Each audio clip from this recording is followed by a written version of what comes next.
The webinar will start now. Okay, thank you. Hello, everyone. Welcome to the SIIA webinar, Understanding the Race to the Top Assessments Partnership for the Assessment of Readiness for College and Careers, or PARCC, and its impact on educational technologies. I'm going to go through a couple quick announcements and give an introduction and overview, and then turn things over to our speaker. This webcast session is being recorded, and the audio file and slides will be available for SI members and others on our homepage. You can submit questions at any time via the chat feature. We aren't going to take calls over the phone, just via the chat. We'll try to field those. Just a couple quick announcements about upcoming SIIA opportunities. We have our EdTech Government Forum next week in Washington, D.C. This is an opportunity for SI members to meet and hear from education leaders and policymakers about key issues that are impacting education, K-12 and higher education, and impacting your market and your business.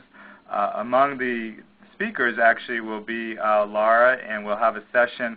We'll also representatives from the U.S. Department of Education and the Smarter Balance Consortia. So we'll have a session on the Race to Top Assessment grant work as well next week. And you can look at the full agenda and still register at siia.net/ETGF. We also have at the end of May our annual EdTech Industry Summit. The three tracks this year will be post-secondary education, personalized learning, and a series on trends. And then you can see information about that at siia.net/ETIS. And then finally, I think the topics we'll be discussing today are especially relevant to two of our SI member committees, our EdTech Policy Committee and our Technical and Development Committee. So anyone interested in joining those, please let us know. So just to introduce our topic today, we are led by Achieve and the Florida Department of Education and backed by over $185 million in federal Race to the Top funds and joined by 25 states. The PARCC initiative aims to create a largely computer-based assessment system and supporting tools to help states dramatically increase the number of students who graduate high school ready for college and career. PARCC is, of course, one of two common assessment state consortia initiatives funded by the federal government and Race to the Top funds. I think both will bring important technology-enabled innovation to assessment, including many long available but not often implemented by states. Of course, leveraging this innovation is going to require changes to teaching and learning, to assessment. It will require technology infrastructure investment, development in the areas of interoperability, and of course a careful set of decisions that the consortia and their leaders will make about the specific deliverables of their work. It's truly an exciting opportunity, but with a lot of certainly political, technical, and management challenges.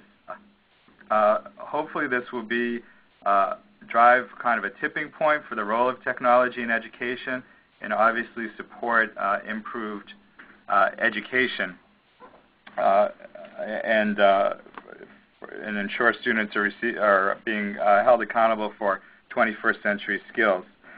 This work by PARCC is led by Laura McGiffert-Slover with Achieve. Laura is Senior Vice President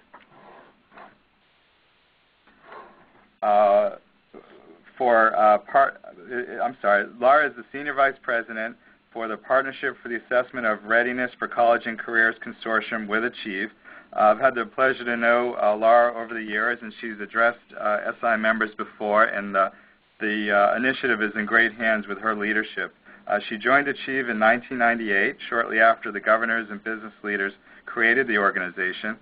As Senior Vice President, Laura has senior responsibility for leading the unit at Achieve that's tasked with overseeing the design, development, and implementation of PARCC. She began her career as a high school English language arts teacher and taught at Colorado Mountain College. She's held a number of positions at Achieve. Recently, she led Achieve's work in the area of standards and assessments, including their work on the Common Core State Standards and on the America Diploma Project. She's also provided senior leadership for Achieve's benchmarking and alignment initiatives, and also serves on the D.C. State Board of Education. I'm very pleased that Laura could join us today. She's going to outline PARCC's goals and deliverables and timeline, outline the direct and indirect opportunities and impact, and then we'll address questions around issues like technology readiness. She'll present, and then we'll take, again, your questions via chat. And I've received some questions from some of you already. In submitting questions, I hope I don't embarrass Laura with this, but don't get too technical with them, because the background is not necessarily on technology for Laura, or for me for that matter. So let's try to keep the questions at an appropriate level of and not too technical. So with that, I'm going to turn things over to Laura to present, and then we'll open it up at the end to questions via chat. So Laura, thank you, and take it away. Thank you, Mark. I really appreciate the opportunity to speak today, and thanks for the nice introduction. I'm going to give an overview today about the Partnership for the Assessment of Readiness for College and Careers, fondly known as PARCC. It really builds directly off of the Common Core State Standards movement. So I'm going to talk a little bit about that, and just to remind people that this moment in time is a once-in-a-lifetime opportunity, I think, in education reform, because nearly every state is working at this point to improve standards and assessments, and has a singular goal of helping students graduate ready for college and careers. Many of you, perhaps all of you, know the history of the Common Core State Standards movement. Beginning in spring 2009, the governors and chiefs in each state committed to developing a Common Core of standards in K-12 for both English language arts and mathematics. 48 states, 2 territories, and D.C. committed to participating in that process.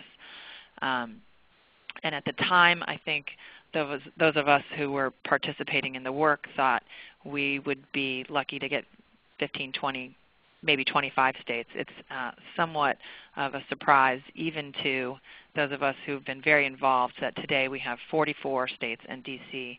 that have adopted the Common Core standards. So it's a real opportunity for collaborative work moving forward. The standards, of course, are only the first step. They provide a fabulous foundation, but really if we want to make sure kids are learning and moving towards readiness for college and careers, we need to make sure that we are measuring that content. And so and that is the context in which the Common Core assessments are being introduced. Now, why new assessments? Why next generation assessments? I'm not going to go into this slide in great detail, but the current landscape of assessments and those that in many states have been offered for 15, 20 years now include too many tests, often with purposes that are not connected directly to student learning and are somewhat confusing to students and cloud the landscape.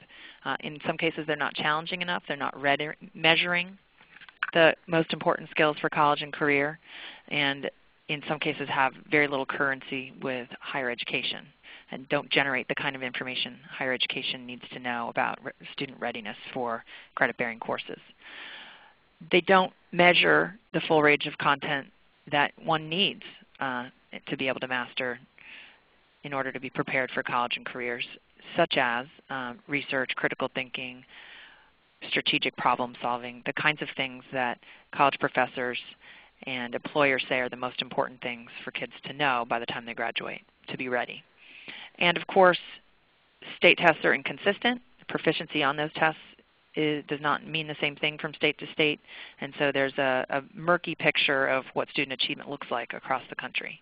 So the next generation assessment system that PARCC hopes to design will really try to address those problems. It will try to produce a set of assessments that are more streamlined, more directly connected to the most important things that students need to know to be ready for college and career, leverage new technology to be cutting edge and innovative, and really measure the kind of knowledge and skills that are most important for student success. In addition, because they'll be common across states, they will help mitigate some of the challenges of mobility and really try to address some of the key equity issues in this country. So I'm not going to spend a lot of time telling you about the Race to the Top competition, but suffice it to say there is a competition. There are two winners of that grant competition. One is PARCC, the Partnership for the Assessment of Readiness for College and Careers, and the other is the Smarter Balanced Consortium. And they were each awarded dollars from the U.S. Department of Education to build assessment systems that measure the Common Core standards and are ready for delivery in school year 2014-15. PARCC, the Partnership for the Assessment of Readiness for College and Careers, I think that will be the last time I say the full name. I'll just go with the acronym. It's easier. Is an alliance of 25 states working together to develop assessments in English language arts and mathematics that are really anchored in what it takes to be ready for college and careers. PARCC is state-led. Achieve is the project manager, and so I am speaking on behalf of PARCC, but it is a state-led initiative. A subset of PARCC states makes up its governing board. I have a slide in a moment that will show you which states those are.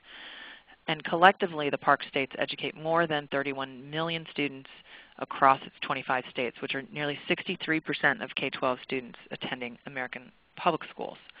This is a slide that will show you the, oops, I missed it, the participating and governing states. The governing states are in blue, in the darker blue, I should say, and the participating states are in lighter blue. There are 14 governing states and 12 participating states. Sorry, I didn't do the math right. 11 participating states. We just had one state that became a governing state just last week. Oklahoma is a new governing state. Essentially, the difference between governing states and participating states is that governing states have committed to administer the test in 2014-15 when it is fully developed. And so in the development process, they are the decision-making body. The chiefs from each state make up the governing board, and they are the governing body that makes the decisions about development and design. The governing board chair is Massachusetts Commissioner Mitchell Chester, and as Mark mentioned earlier, Florida is the fiscal agent of the consortium, which means that the dollars from the U.S. Department of Education flow through Florida, and Florida is responsible for overseeing the budget and all procurement processes and all reporting functions. And Achieve, as I said, is the project management partner. There are a number of committees, and this is just a quick slide that shows you all of the various committees that have been formed, and there will be a number of additional committees that have yet to be formed. And they are responsible for the design and development of the assessment, the research agenda, the higher education and the K-12 engagement, which I'll talk a little bit more about later, and the day-to-day operations of moving this project forward.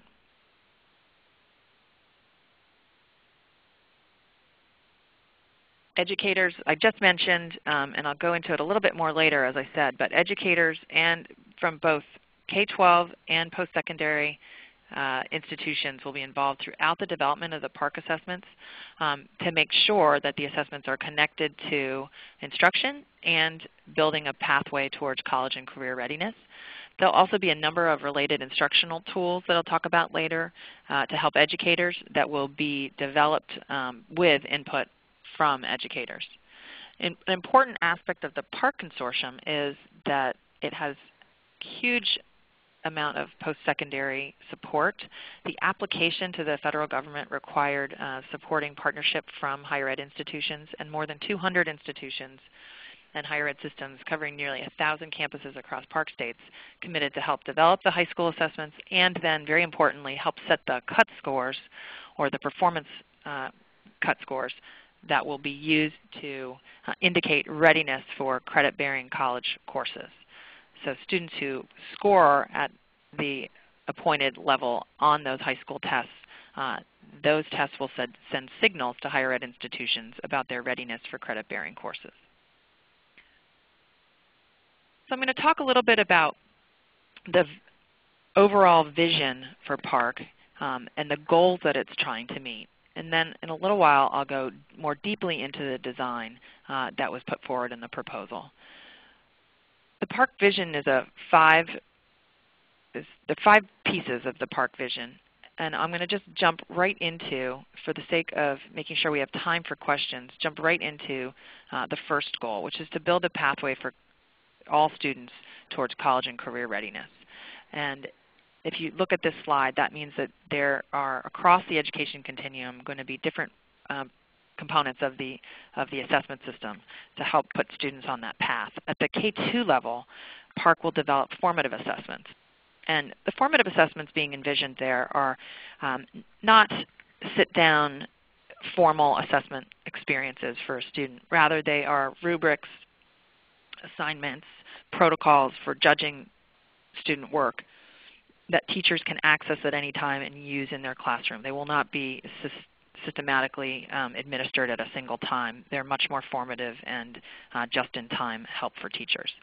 At grades 3 through 8 and in high school is where the PARCC assessments will focus. And they are designed to provide real-time student data across the school year, which I'll get to in a moment, to show whether students are on track in time for teachers to help adjust instruction and parents and students to know whether they need to go back and do some more intervention. At the high school level, we hope also to create a bridge to higher education. And to do that, PARCC will develop interventions and supports around that between the end of high school and going into college. So things for students who may not be ready for college credit-bearing courses, such as 12th grade bridge courses, and particularly professional development for educators so that they understand what college-level work looks like. Someone just asked the question about whether the slides will be available, and yes, I will send them to Mark as soon as the presentation is over. I've noticed a little typo, so I'll fix that, but you will get the slides very quickly after this, so don't feel like you have to take notes. The second critical goal is to create high-quality assessments. We want to move away from some of the aspects of current assessment, which is not to say that all current assessments are terrible and that there's nothing to be learned from current assessments. But I think what we want to do is move to the next generation of assessments that tap into deeper level content and skills, are more sophisticated, and call on more authentic performances from students, and have results that are returned in real time. And the PARCC design that you can see on this slide is essentially a distributed assessment. And by that I mean that it doesn't all happen at the end of the year. It's distributed across the year and delivered at key points in the year. And this slide shows that at roughly 25% of instruction, at 50% of instruction, at 75% of instruction, and then again at 90% of instruction, the assessment components will be delivered. And that's a term called through course, which means that parts of the test are given through in the middle of the year so that teachers can get information on their students at key points during the year so that they can adjust and not wait to the end of the year. There is in English language arts literacy, you'll see a little dotted line between 75% and 90% of the year, and that is intended to be through course 4, which is a speaking and listening component.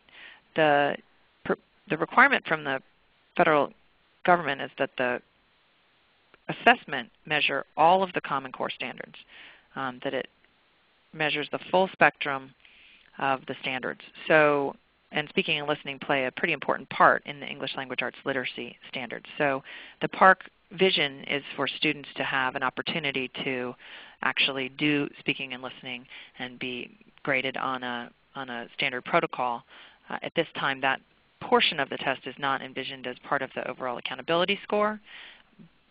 So I thought that was important to say. But the other 4 components would be rolled up into a single aggregate score for the sake of accountability.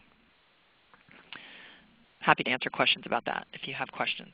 The next slide focuses on Goal 3, which is to support educators in the classroom. And this is one of the key goals of the assessment system, was to make sure that it's not just testing student achievement at the end of the year, but really informing classroom practice and helping teachers become better at their craft. And there are sort of 4 areas we think of in terms of what PARCC will deliver, and certainly there are other opportunities as we move forward for PARCC to fill in additional needs.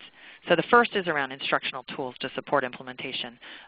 The partnership is building content frameworks. Content frameworks essentially will take the standards, the Common Core standards, and flesh them out a little bit more, not to the point where it becomes a curriculum, but to provide a little bit more sense of priority around, for each of those quarters, what are the high priority areas, the big ideas, if you will, in mathematics instruction, for example, in the first quarter or second quarter of the year. And that's really designed to provide guidance to the assessment developers who will be developing assessments in the distributed way that I talked about, and it'll also provide information to teachers so that what's on the assessment is not a big surprise. The way that PARCC envisions assessment is that because it's so closely linked to the standards, and the standards are so public and will be part of teacher practice, nothing on an assessment should be a surprise to a teacher or to a student. Additional instructional tools include sample tasks that will be public and made available to all teachers, and model instructional units. Again, not a full-blown curriculum. PARCC believes in the importance of flexibility at the classroom level, but to have some models so that teachers and others who are developing instructional units can see the kinds of units that will support learning around the key content in the standards. So professional development modules. The proposal puts forward 2 key areas for professional development modules that would be created. One is around implementation of the new assessments, and the other is around how to interpret and use the assessment results and the data from those results. The data is likely to look quite different because the assessments are going to look so different, and so some professional development about how to use that data will be pretty important. Educator-led training to support peer-to-peer training.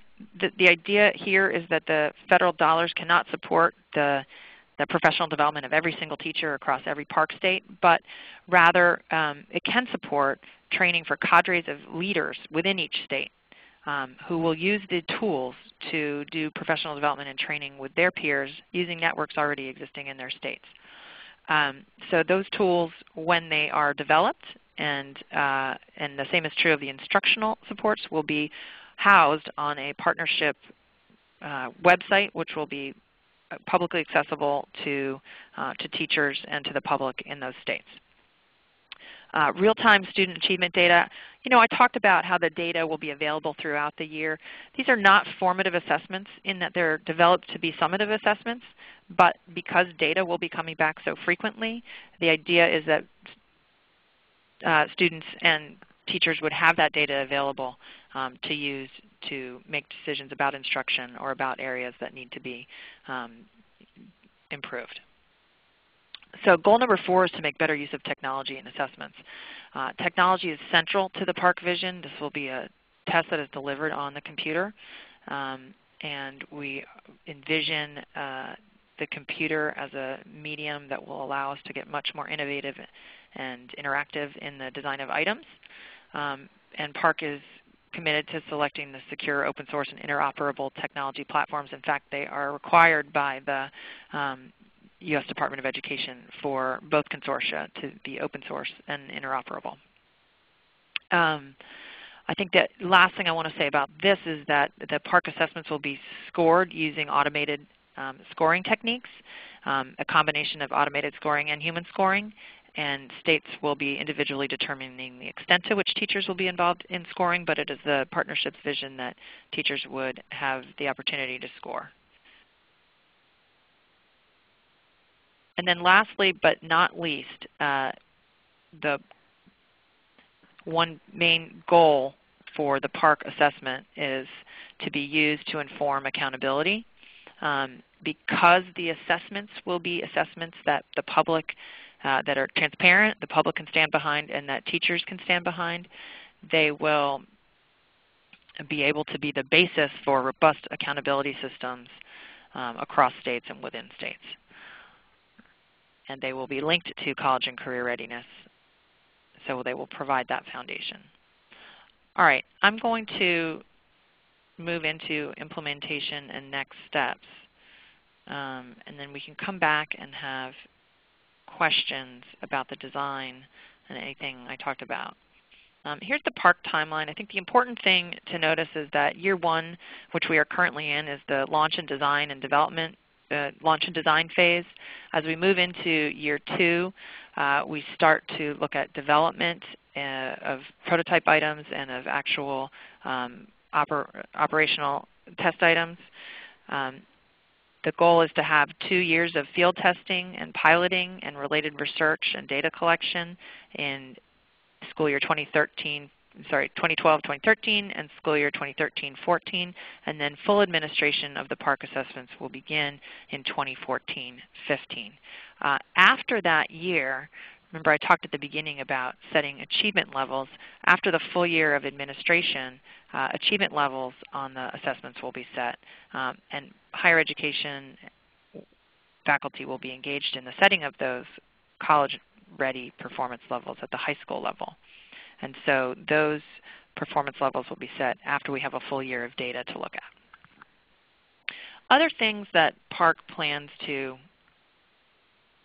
do are to engage stakeholders even as the development of the assessment is occurring. So in order for the assessment to be successful and implemented well in 2014-15, there are a number of activities that will happen over the course of the development period to engage both policy leaders in each state and K-12 and higher ed faculty. This slide lists several of those activities. And just a brief meandering, in addition to the main grant, the main PARCC grant, which is for the development of the assessment and related research, the department granted each consortium some additional supplemental dollars to focus on implementation. And so some of the things I'm about to describe to you come from that supplemental grant. Strategic planning and collective problem solving. So the PARCC consortium will be launching what's called Implementation and Transition Institutes. This is an opportunity for PARCC states, whether they're participating or governing, to build teams of leadership of a leadership cadre in each state, which will involve individuals from the K-12 community, the higher education community, the business community, the state board, legislators, probably forgetting someone. Oh, very important, district level leaders and teachers, to build essentially a cadre of implementation and transition leadership that will then both work across states to establish goals and build knowledge and build from one another's best practice, but then also primarily work within its individual state to help transition to the Common Core standards and the next generation assessments. PARCC will also be developing curricular and instructional tools. I mentioned a number of those earlier. Those include content frameworks, and I'm seeing if I have another slide on that coming up. Yep, I do, so I'll hold on that. But some of the stuff I mentioned earlier. It will also involve an effort to engage and train educators across PARCC states in the way that I talked about earlier, going deep in each state to build off existing networks, but also building real leadership at the content level. So imagine if we had the Common Core standards writers go to every state and work with teachers. Well, they couldn't possibly do that because they can't be everywhere at once, but they will be the ones who will directly train some of these teacher leaders and teacher ambassadors that I'm talking about. They've agreed to work with us to train those people so that they are the ones helping train teachers in their own states. And then engagement of the higher education community. I've already talked about that, and there is a this advisory committee on college readiness made up of higher ed leaders. There are also a number of higher ed faculty who have been engaged already in the design of the assessment and who will continue to be part of all the design and development work. So this is a slide on instructional and curricular supports. Again, the content frameworks that provide guidance on how the Common Core might be organized in terms of what are the big ideas in each grade level and parsing that out from quarter to quarter. Model instructional units that are aligned to both the Common Core and the PARCC content frameworks and anchored around each PARCC assessment component.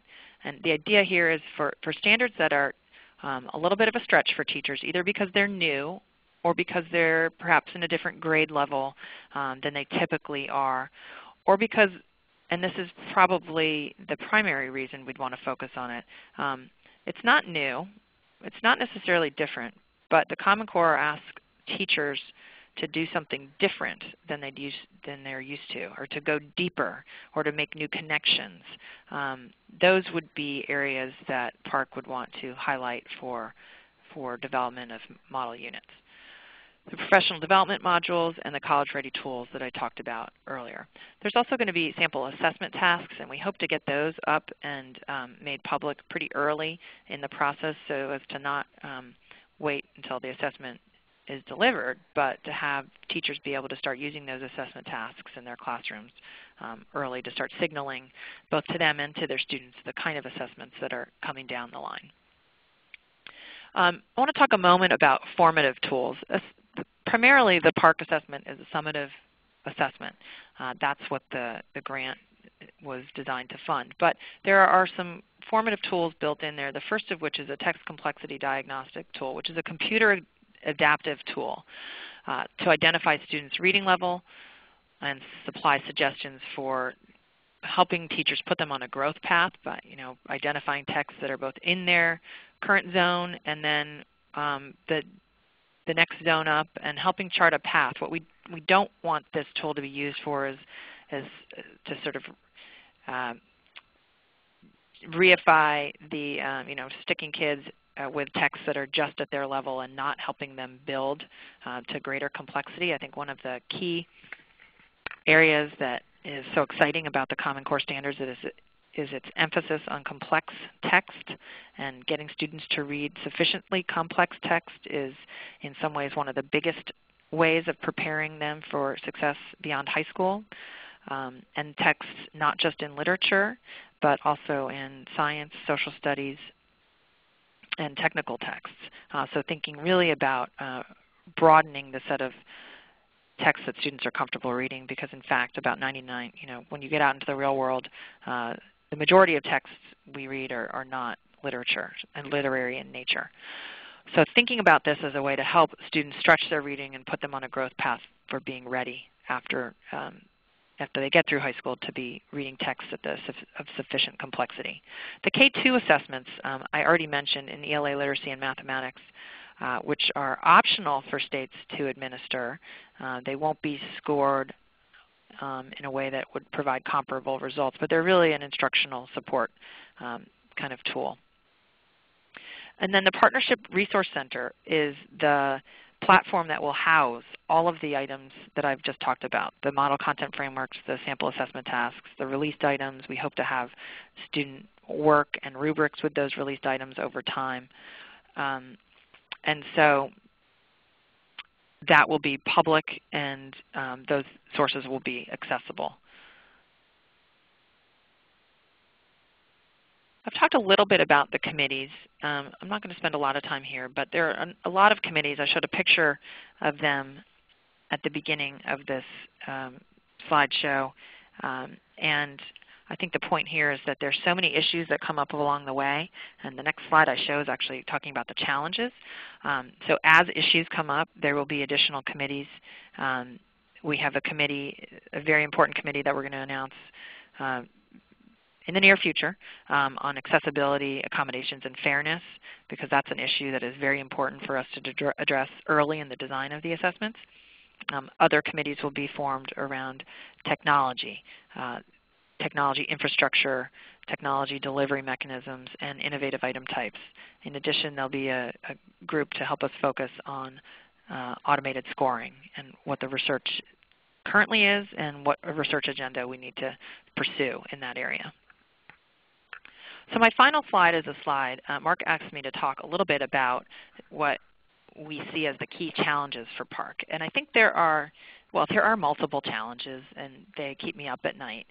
But there are 3 big buckets. And one is definitely a set of technical challenges. Developing an interoperable technology platform. Someone asked a question about that earlier. What does that mean?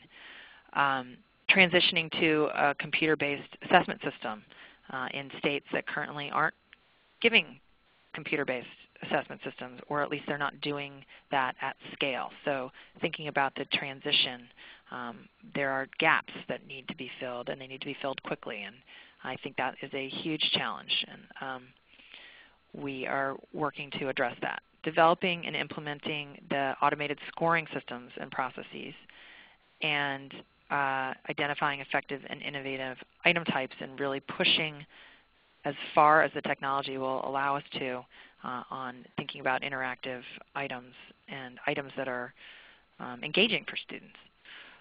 I'm sure that doesn't cover the waterfront, but that's a set of examples of technical challenges. Implementation challenges, estimating costs, including the long-term budgetary planning and how you think about implementation costs over the life, beyond just the 4-year development period. What are the costs of implementing this so that states can start building that into their budgets? The transition to new assessments, these are going to look quite different. So what are the operational challenges we need to think about in terms of the through-course components? What are the implications for classroom teachers and the amount of time it's going to take? And then ensuring the long-term sustainability and stability both of the items and the assessment itself and the governance of the partnership. And then there's a list of policy challenges, top of which I think is supporting students, and both as they transition to the new standards, making sure they are getting access to quality teaching and that they're ready to take these assessments. The accountability challenges that go along with any assessment, but particularly an assessment that is going to be aligned to college and career-ready content. What are the implications for high school course requirements? What are the implications for college placement into credit-bearing courses? And then how do we actually build a constituency that is excited about the next generation of testing when all people really can think about is what the tests that they're familiar with? So how do you actually build a constituency and build a campaign of excitement around these new tests when you don't have early models yet for the field to see? So we're going to have to work pretty quickly to address all of those challenges, and so that by the time the assessments are developed in 2014-15, they are introduced into a context that is ready for them. I think this is going to be a good place for me to stop and take questions. This has been a very fast kind of walk through the PARCC design and some of the goals and purposes for the test. I know some of you have very specific questions, and Mark was nice in his kidding way to say don't go too technical, because I am not the technical expert that many of you are, but I'd be happy to field questions and do my best with them and then go back and find answers to those that I can't answer. Thank you, Laura. You covered a tremendous amount of material in a short and very clear way. So I've been monitoring everyone's questions, as I think Laura has a little bit as they've come in, so I'm going to propose some of those, and as well as some others I've received. Let me start with the one that was just proposed, which is, can you tell us a little bit more about how the assessment items probably themselves will be different and robust and take advantage of the technology? I know it's sometimes hard to describe, but can you give a couple examples of what is in mind, what is being considered? Well, I can tell you what was envisioned in the proposal, and So first of all, an emphasis on much more authentic kinds of tasks, and the through-course components really lend themselves to longer, extended problems in mathematics. The standards themselves call for measuring not just content and skills, but doing that so in the context of mathematical practices. And so I envision items that are more topically connected, make connections across strands, less atomistic in their nature, and the extended time, particularly around through course 3 in the third quarter of the year, was envisioned as an opportunity to do longer, deeper problems, not just more multiple choice problems. So that's one thing. In English language arts literacy, I think the emphasis there is on, in the through course model, well, first of all, innovative end of year items that are somehow more interactive and engaging. And it is very hard to describe, but I think what we don't want to do is just put current multiple choice paper and pencil items onto a computer platform. That's not the vision. It's to create a more engaging experience for students in which they are able to make choices and follow a line of reasoning and pursue something, and depending on which option they choose, they go a different direction. In the through course 3 for the English language arts literacy assessment, that's really envisioned as an opportunity for students to do some extended writing and research. And so one of the ways we've talked about that particular component is imagine a staged Google site, for example, where you go in and you can access some set of resources. And you have to think, the student will be required to consider the relevance, the credibility, the bias of those resources, and then using that evidence, make a case for something, either build an argument or present some findings, synthesizing information from across sources. Some of those sources might be visual. Some of them might be auditory. There's a range of possibilities that the computer will allow and that extended time will facilitate. So I didn't really talk, it's hard to actually paint the picture. That's one of the reasons that the model items and the samples of those things will be so helpful to teachers. Absolutely. I think one of the things I'll put this out as a teaser and not have you address this now, but one of the things I think we'll want to address next week at our EdTech Government Forum is just the tech readiness of students, right, to take those types of assessments. And I know you addressed that as one of the challenges and something that there'll be a lot of work needed to over the next few years for transition. Yeah, I know you told me not to answer, but I'm going to. It's not, I think this is a really critical piece here. It's not just do they have the computers and do they have the infrastructure? It's do the kids have the opportunity to use them in any other setting other than when they're being assessed? And I think that is a really big challenge. Yes. I'm going to focus a few questions here on some that related to sort of the direct and indirect impact and involvement of this on SI members who provide a large variety of resources and tools for education, whether it's assessments, platforms, curriculum, professional development, digital content, courses, etc. I think, and we've discussed this before, there's sort of indirect and direct issues, and everyone trying to understand sort of what is going to be the impact on what tools and application schools are currently using, what you will be developing, what states will be looking to others for. I know you did get into that quite a bit. One question is on sort of the platform side of this. Is it envisioned that PARCC will develop a platform, or will the assessments be able to be delivered in different third-party platforms that maybe come from proprietary providers or that states may be building or districts building?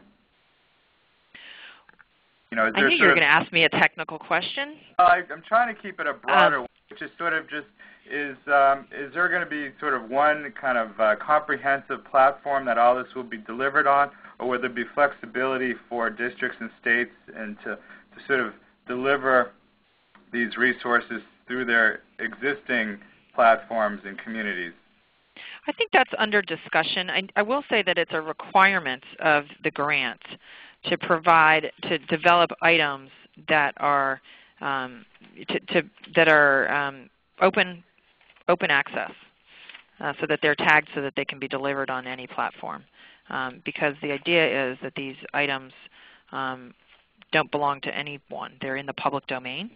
They're accessible for anyone who wants to use them. So I should have said that at the beginning, that states that are not currently in PARCC or in Smarter Balanced could either join a consortium throughout the development period, or after the development is over, access the items and deliver the assessments. So the consortium membership is not locked, and in that same way, the items are not going to be locked. They will be accessible to all in the future. What that means for the platform itself, I think that is still under discussion. Yeah, and I think the related questions are sort of just the issues around security, and also the issues around whether that openness means that those resources will be available to SI members, for example, to be able to deliver to educators they're working with. I don't know the answer to that question. Well, these are that leads me to kind of a process question, and I know that this is a challenge that we've also discussed, but there's a lot of expertise, as you know, among a lot of the companies, whether they're assessment providers or in other areas. What are the limitations and opportunities for their direct participation on some of these committees, or on outside advisory groups, or is there how can you leverage that expertise while avoiding conflict of interest? That's a great question. Thank you for asking that. So we have to be very careful in all of our both direct conversations with companies or vendors that are interested in getting involved, and the information that we share indirectly with them, so as not to put anyone in a position where they could not be part of a procurement should they wish to be moving forward. So we don't have a hard and fast rule about, I should say that Florida is the fiscal agent, as I said at the beginning, and so they have very clear procurement rules, and we follow those rules in all of our dealings with in that space, Mark. And so on some of our technical advisory committees, when it seems like it would be great to have someone involved who may have an affiliation with a company, they're asked to sign something that indicates that they will either recuse themselves in a discussion that might be relevant for that company, or that they just choose not to be on the group. So we have very, very few vendors, if you will, represented on any of the advisory panels. And one of the questions that has come out, I think, during the development process to date is how can vendors share information with the consortia. And I think the best thing to do is to set them up with the Florida legal team, because they are the people who know those rules particularly well. But anything that's done in a very public way, I mean, that's the way we need to do it. So total transparency, and I mean, even this conversation is being taped so that anyone can listen to it beyond those who are on the phone. I don't know if I've answered your question directly. Yeah, I mean, I think, a lot of ththese, I know that there aren't complete answers. I think as much as anything, this is an opportunity to raise issues that, to get them on your radar. A lot of them already are, but to flesh them out even a little bit more.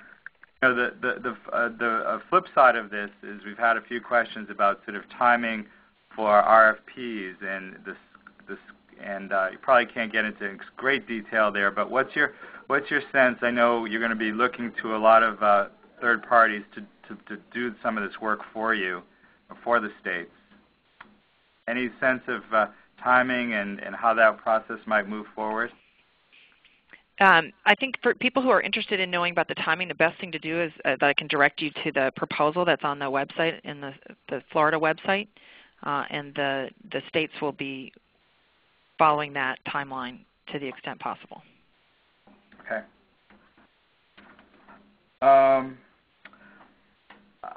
How are the assessments and technologies and things going to be kept current moving forward? I know you mentioned sustainability there. Traditionally assessments are just items are being, continually refreshed and improved and updated. What's the thinking there at this point? That's a great question, and remember the issues I raised about sustainability. I think that is at the heart of those issues. So this is a 4-year development project. How do you keep the items refreshed and build additional items so that you can keep delivering fresh tests over the, out into the future years? Those are all issues under discussion.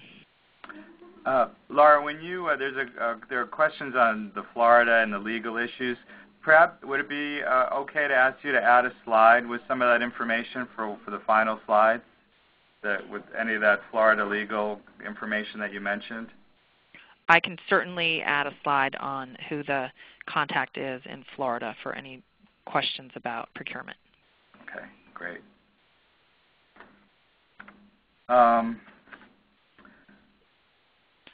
So there's still, I think, a lot of questions, and again, these are going to just have to be flushed out, but a lot of questions about sort of where your work will end and where others will start, and to the degree that you're going to be sort of building resources and tools and technologies that exist, or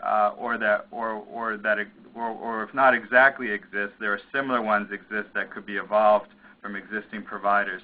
Do you have a kind of an overall philosophy in mind about where the scope of the work you're going to be doing and relative to what is already in the market, whether it's proprietary or open existing resources? I'm not really sure I understand that question, Mark. Can you reframe it?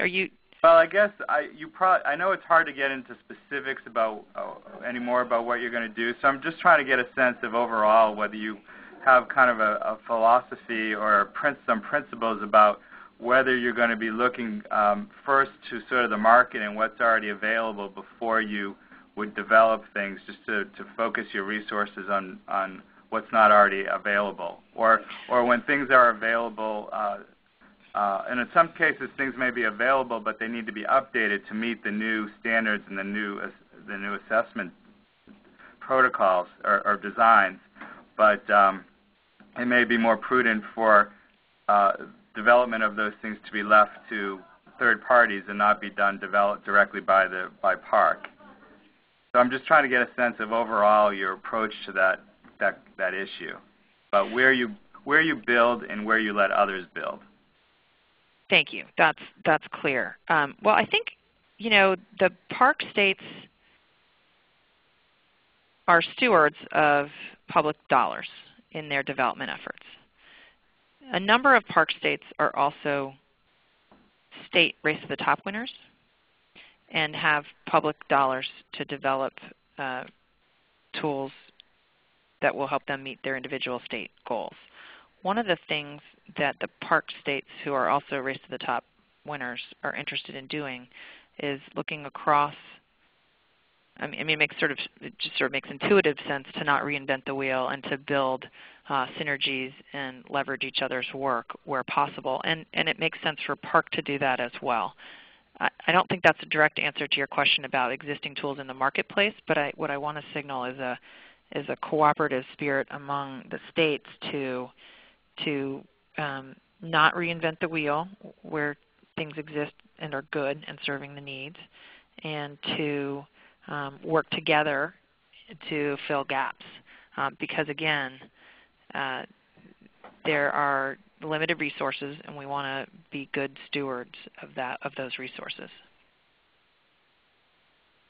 Good. That's helpful. I think in a lot of cases, there may need to be individual, case-by-case decisions made, and I would offer SIIA as a liaison to the industry going forward. When there are questions about what does or doesn't exist, we may be able to help on an ongoing way guide some of that understanding.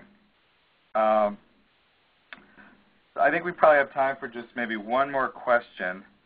And I'm going to look, this question is sort of around the relationship between the Common Core standards, instruction materials, and the assessments. And I know as we're moving into implementation of the Common Core standards, state standards, there are a lot of questions about how and it will be, who and how determinations will be made about alignment of instructional resources to the standards and to the assessments for that matter.